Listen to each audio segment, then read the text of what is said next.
Hello, I'm Andrew with Fabarm USA, and today we're going to talk about the ejector removal tool. As always, practice good safety rules. Be sure your gun is clear and unloaded and safe before doing any routine maintenance or cleaning. The tool kit comes with an instruction manual, a base plate, a disc removal tool, and multiple guide rods for different calibers. This device works on all Fabarm over, under, or unsingle barrels. We're going to be working today with 12 gauge, so I'll put the rest of this aside. The base plate has a boss on it. The guide rod assembly has a notch.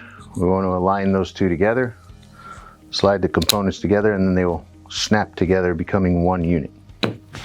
It's now available for us to remove the ejector from the barrel. This is a sporting barrel. As you can see, it's empty, of course.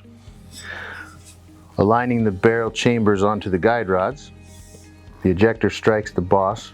The other side is not contacting, so therefore we're reducing pressure by only compressing one at a time.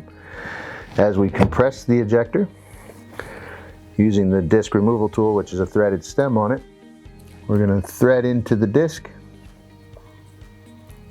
slide the disc out, which will then free the ejector from the gun and conveniently come apart like that.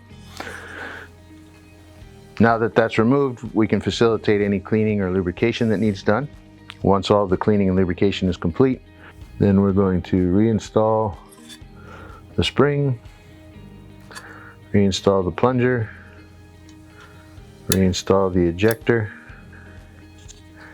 and using the tool, again, compress the ejector. The disc being captured on the stud guarantees that we always put it in the same direction. Install the disc, remove the tool, and our task is complete. The device also works with unsingle and or top single barrels. This is an unsingle barrel.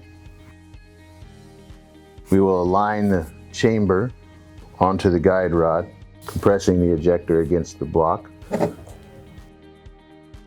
Thread in the tool, remove the disc, relieve the sear. Once we've cleaned all of our components, reinstall the spring, reinstall the plunger, reinstall the ejector using the guide, compress the ejector, install the disc.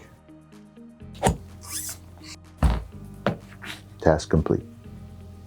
For storage of the tools, utilizing the flat blade on the disc removal tool, press in on the tab and disassemble the guide rod from the base plate. Then we can stow all of our components back in the case for the next time we have need. To obtain one of these today, visit us at fabarmusa.com.